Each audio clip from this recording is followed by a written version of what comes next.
शांताकारं भुजंगशयनं पद्मनाभं सुरेशं विश्वाधारं गगनसदृशं मेघवर्णं शुभांगं लक्ष्मीकान्तं कमलनयनं योगिभिध्यानगम्यं वंदे विष्णु भवभयहरं सर्वलोकैकनाथं। मंगलम भगवान विष्णु मंगलम गरुड़ध्वज मंगलम पुंडरीकाक्ष मंगलाय तनोहरि। ओम नमो भगवते वासुदेवाय। हमारे सनातन हिंदू धर्म में कई व्रत त्योहार हैं और सबका अपना अपना महत्व है। हमारे धर्म में एकादशी तिथि का भी बहुत महत्व है। यह तिथि भगवान श्री हरि विष्णु को समर्पित है। इस दिन भगवान विष्णु का पूजा करने से सभी मनोकामनाएं पूर्ण होती हैं और अंत में मोक्ष की प्राप्ति होती है। इस दिन सभी वैष्णवों को व्रत रखना चाहिए।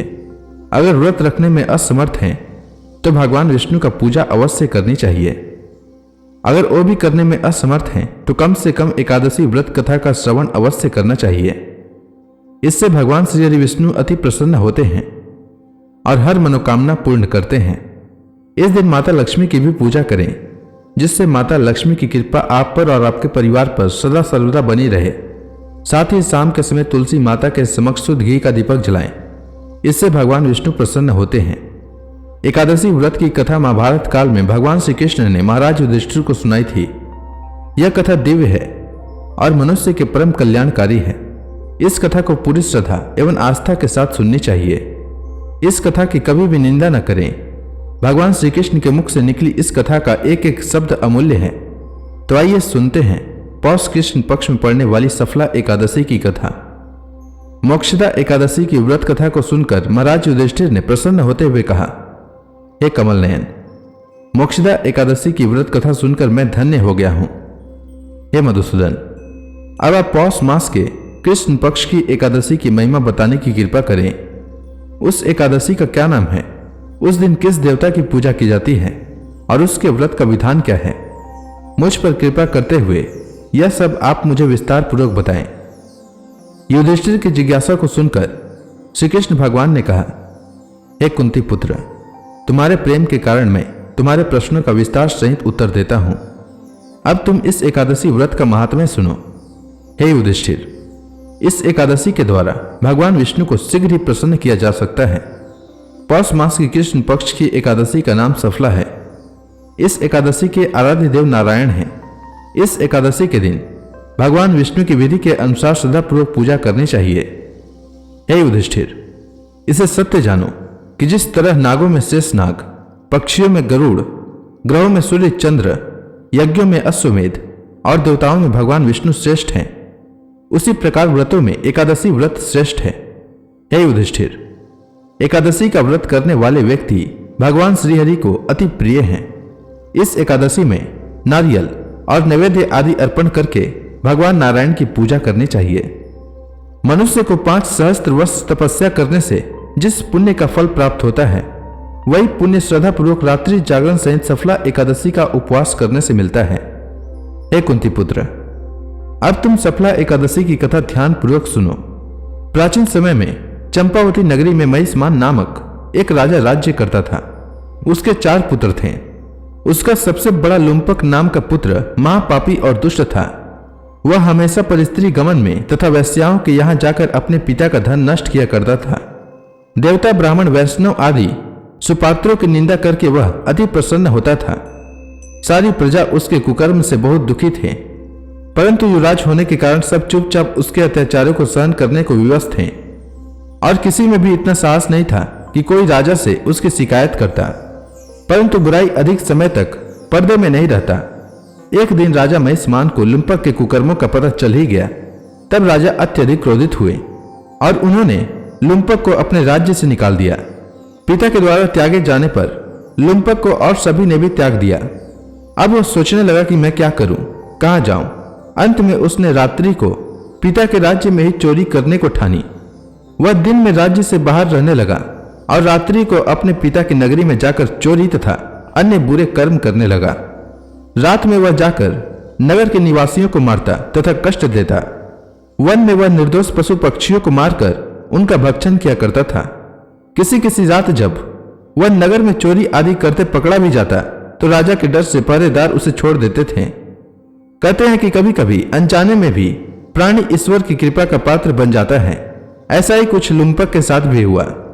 जिस वन में वह रहता था वह वन भगवान को भी बहुत प्रिय था। उस वन में एक प्राचीन पीपल का वृक्ष था तथा उस वन को सभी लोग देवताओं का क्रीड़ा स्थल मानते थे। वन में उसी पीपल के वृक्ष के नीचे महापापी लुम्पक रहता था। कुछ दिन बाद पौष मास के कृष्ण पक्ष की 10वीं के दिन वस्त्रहीन होने के कारण लुम्पक तेज ठंड से मूर्छित हो गया। ठंड के कारण वह रात को सो न सका और उसके हाथ पैर अकड़ गए। वह रात बड़ी कठिनता से बीती, किंतु सूर्य के उदय होने पर भी उसकी मूर्छा नहीं टूटी। वह ज्यों का त्यों पड़ा रहा। सफला एकादशी की दोपहर तक वह पापी मूर्छित ही पड़ा रहा। जब सूर्य के तपने से उसे कुछ गर्मी मिली तब दोपहर में कहीं उसे होश आया और वह अपने स्थान से उठकर किसी प्रकार चलते हुए वन में भोजन की खोज में फिरने लगा।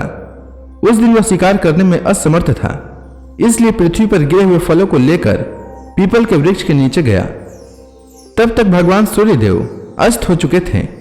भूखा होने के बाद भी वह उन फलों को न खा सका, क्योंकि कहां तो वह नित्य जीवों को मारकर उनका मांस खाता था और कहां फल। उसे फल खाना तनिक भी अच्छा नहीं लगा, अतः उसने उन फलों को पीपल की जड़ के पास रख दिया और दुखी होकर बोला, हे ईश्वर, यह फल आपको ही अर्पण है, इन फलों से आप ही तृप्त हो जाएं।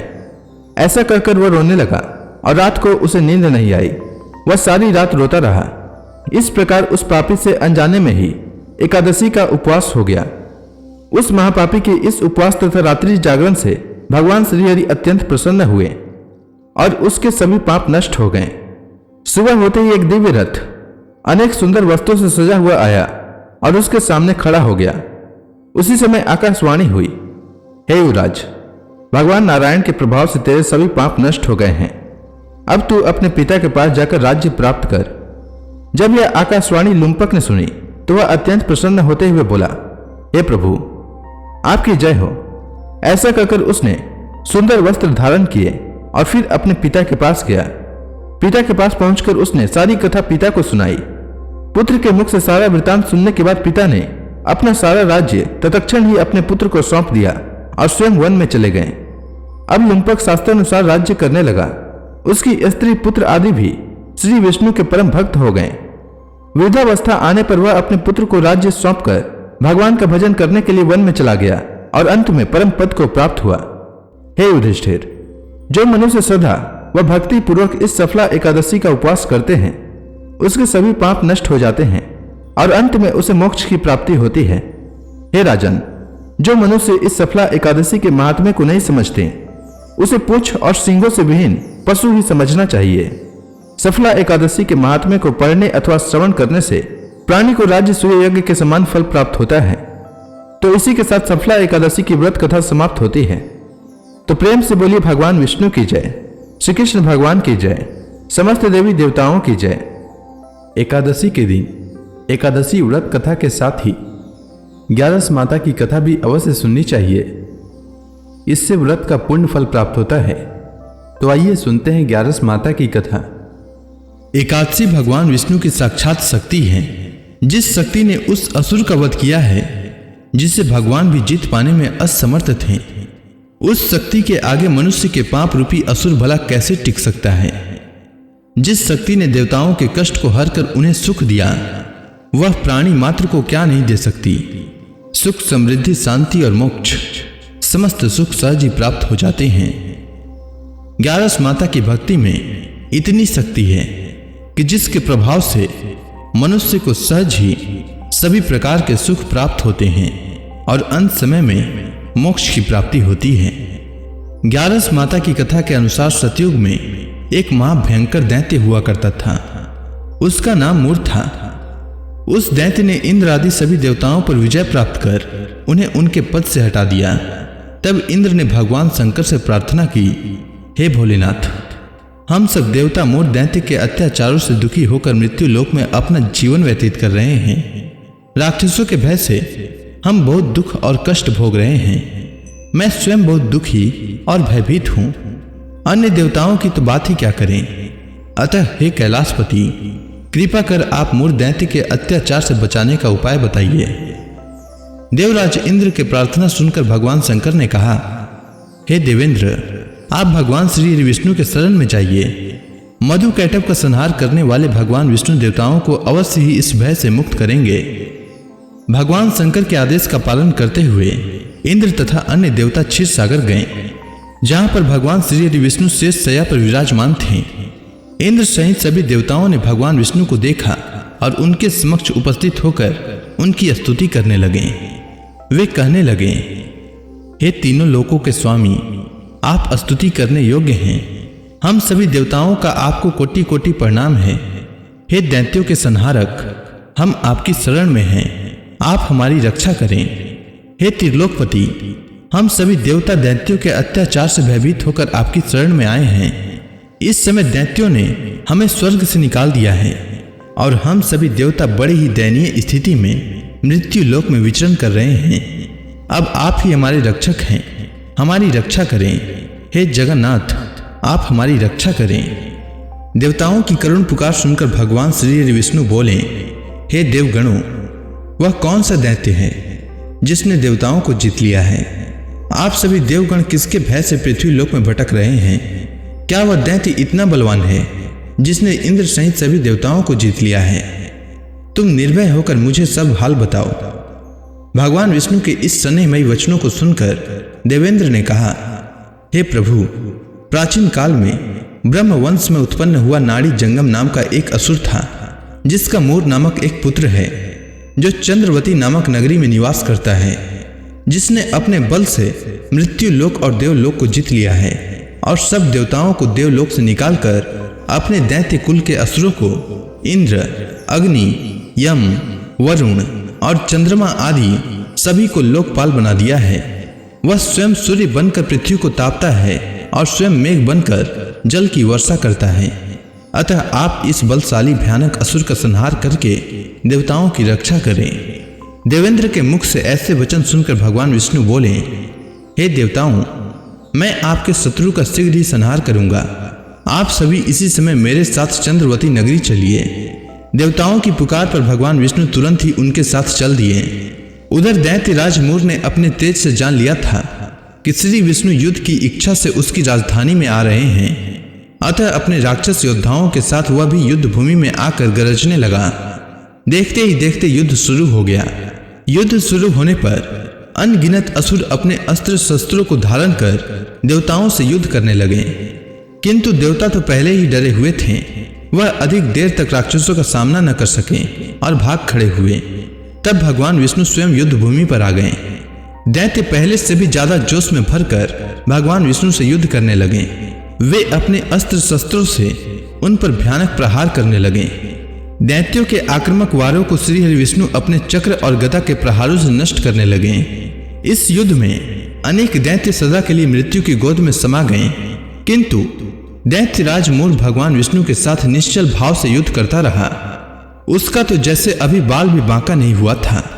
वह बिना डरे युद्ध कर रहा था। भगवान विष्णु मूर को मारने के लिए जिन जिन शस्त्रों का प्रयोग करते, वे सब उसके तेज से नष्ट होकर उस पर पुष्पों के समान गिरने लगते।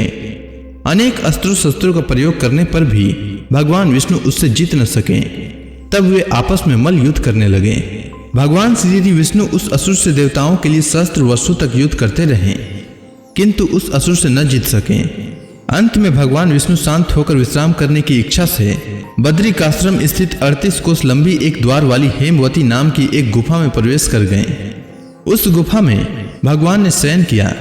भगवान विष्णु के पीछे पीछे वह दैत्य भी चला आया था। भगवान श्री हरि विष्णु को सोता देखकर वह दैत्य उन्हें मारने को तैयार हुआ। वह सोच रहा था कि आज मैं अपने चीर शत्रु को मारकर हमेशा हमेशा के लिए निष्कंटक हो जाऊंगा, परंतु उसकी यह इच्छा पूर्ण न हो सकी, क्योंकि उसी समय भगवान विष्णु की देह से दिव्य वस्त्र धारण किए एक अत्यंत मोहिनी कन्या उत्पन्न हुई और राक्षस को ललकार कर उससे युद्ध करने लगी। उस कन्या को देखकर राक्षस को घोर आश्चर्य हुआ और वह सोचने लगा कि यह ऐसी दिव्य कन्या कहां से उत्पन्न हुई, और फिर वह असुर उस कन्या से लगातार युद्ध करता रहा। कुछ समय बीतने पर उस कन्या ने क्रोध में आकर उस दैत्य के अस्त्रों शस्त्रों को टुकड़े टुकड़े कर दिए। अब तो उस दैत्य को बड़ा ही क्रोध आया और वह सारी मर्यादाएं भंग करके उस कन्या से मल्ल युद्ध करने लगा। उस तेजस्वी कन्या ने उसको धक्का मारकर मूर्छित कर दिया और उसकी मूर्छा टूटने से पूर्व ही उसका सिर काटकर धड़ से अलग कर दिया। सिर काटते ही वह असुर पृथ्वी पर गिरकर मृत्यु को प्राप्त हुआ। बाकी बचे असुर अपने राजा का ऐसा दुखद अंत देखकर भयभीत होकर पाताल लोक में भाग गए। भगवान विष्णु जब निद्रा से जागे तो उस असुर को मरा देखकर उन्हें घोर आश्चर्य हुआ और वे सोचने लगे कि इस महाबली को किसने मारा है। तब वह तेजस्वी कन्या श्रीहरि से हाथ जोड़कर बोली, हे जगदीश्वर, यह असुर आपको मारने को उद्यत था, तब मैंने आपके शरीर से उत्पन्न होकर इस असुर का वध किया है। कन्या की बात सुनकर भगवान बोले, तुमने इस असुर को मारा है, अतः हे कन्या, मैं तुमसे अत्यंत प्रसन्न हूँ। इसे मारकर तुमने तीनों लोकों के देवताओं के कष्ट को हरा है, इसीलिए तुम अपनी इच्छा अनुसार वरदान मांग लो, मैं तुम्हारी प्रत्येक इच्छा को पूर्ण करूंगा। भगवान की बात सुनकर कन्या बोली, हे प्रभु, मुझे यह वरदान दीजिए कि जो मनुष्य या देव मेरा व्रत करे उसके सभी पाप नष्ट हो जाएं और अंत में उसे स्वर्ग लोक की प्राप्ति हो। मेरे व्रत का आधा फल रात्रि को मिले और उसका आधा फल एक समय भोजन करने वाले को मिले। जो श्रद्धालु भक्ति पूर्वक मेरे व्रत को करे वे निश्चय ही वैकुंठ लोक को प्राप्त करे। जो मनुष्य मेरे व्रत में दिन तथा रात्रि को एक बार भोजन करे वह धन धान्य से भरपूर रहे। कृपा करके मुझे ऐसा वरदान दीजिए। भगवान श्री विष्णु ने कहा, हे कन्या, ऐसा ही होगा। मेरे और तुम्हारे भक्त एक ही होंगे और अंत में संसार में प्रसिद्धि को प्राप्त होकर मेरे लोक को प्राप्त करेंगे। हे कल्याणी, तुम एकादशी को पैदा हुई हो, इसीलिए तुम्हारा नाम भी एकादशी हुआ, तथा जो मनुष्य इस दिन व्रत करेंगे उनके समस्त पाप समूल नष्ट हो जाएंगे। तुम मेरे लिए अब तीज, अष्टमी, नवमी और 14 से भी अधिक प्रिय हो। तुम्हारे व्रत का फल सब तीर्थों के फल से भी महान होगा। यह मेरा अकाट्य कथन है। इतना कहकर भगवान श्री विष्णु उसी स्थान पर अंतर ध्यान हो गए। अब आप सभी भक्तगण हाथ जोड़कर भगवान श्री हरि का ध्यान करें, आरती होने वाली है। ओम जय एकादशी माता, मैया जय एकादशी माता। विष्णु पूजा व्रत को धारण करके, विष्णु पूजा व्रत को धारण करके शक्ति मुक्ति पाता। ओम जय एकादशी माता। तेरे नाम गिनाऊं देवी, भक्ति प्रदान करनी, भक्ति प्रदान करनी। गण गौरव की देनी माता, गण गौरव की देनी माता, शास्त्रों में बरनी। ओम जय एकादशी माता। मार्गशीर्ष कृष्ण पक्ष की उत्पन्ना, विश्व तारणी जनमी, मैया विश्व तारणी जनमी।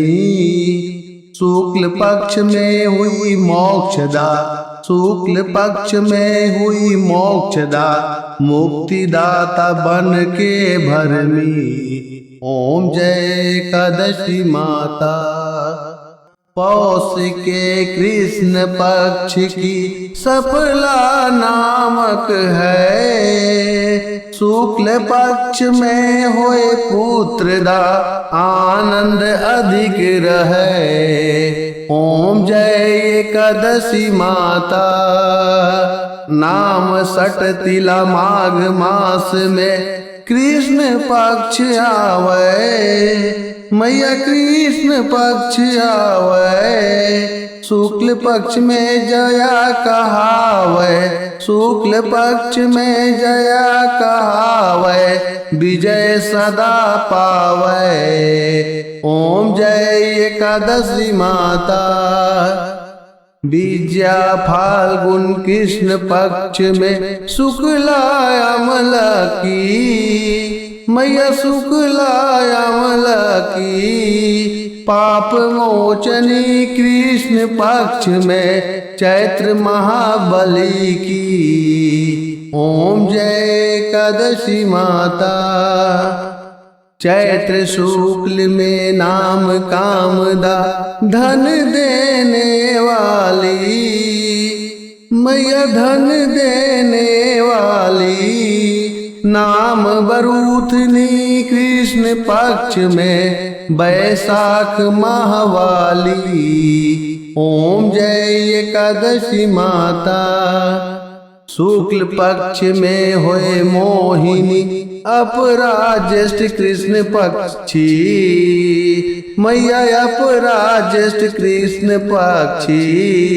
नाम निर्जला सब सुख करने शुक्ल पक्ष रखी।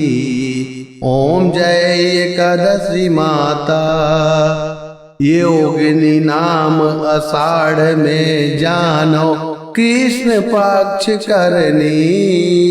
मैया कृष्ण पक्ष करनी।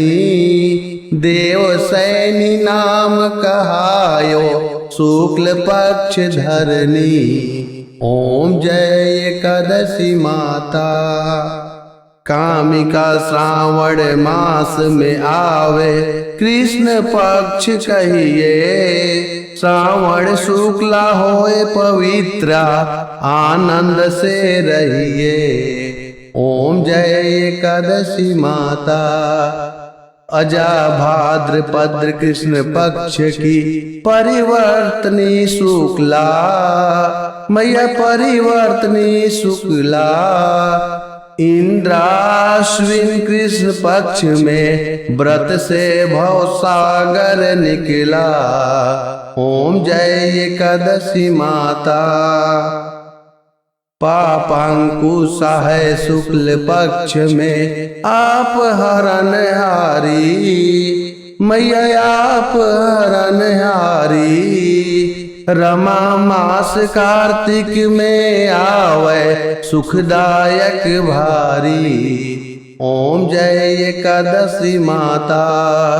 देवोत्थान शुक्ल पक्ष की दुख नाशक मैया। पावन मास में करो विनती पार करो नैया। ओम जय एकादशी माता। परमा कृष्ण पक्ष में होती जन मंगल करनी। मैया जन मंगल करनी। शुक्ल मास में होए पद्धिनी दुख दरिद्र हरनी। ओम जय एकादशी माता। जो कोई आरती एकादशी की भक्ति सहित गावे। मैया भक्ति सहित गावे। जन गुरु दिता स्वर्गवासा निश्चय वह पावे। ओम जय एकादशी माता। तो प्रेम से बोलिए विष्णु भगवान की जय। माता लक्ष्मी की जय।